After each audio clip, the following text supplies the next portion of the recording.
Unboxing 53 Pencil. Så her har jeg lige netop modtaget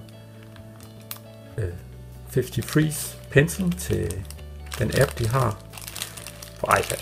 Og nu vil jeg lige se, hvad der er i pakkekarten. Den er pakket fint ind i en plastikpose. Så kan jeg se den papæske. Og der er lige sådan en, der skal åbnes der.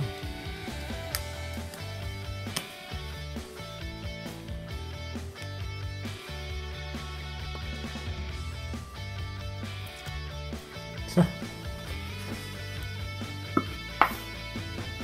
Og der har den så. En fine blyant.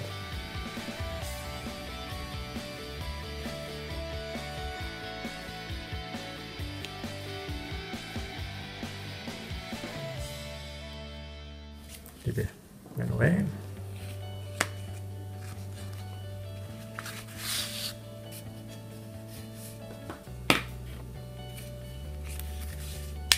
Og en lille beskrivelse af blyanten. Det var det. Der er også lige noget, der skal hældes af.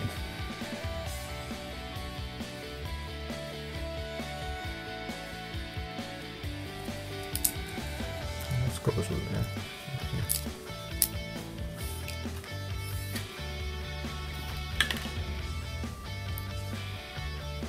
Ja, og det var det, der var inde i kassen. 53 Pencil kan bruges til paper 53, og jeg glæder mig til at lege med den her på appen. Først skal den dog lades op, og man snupper lige spidsen her og trækker den ud, og så lader man den op via USB-stikket der.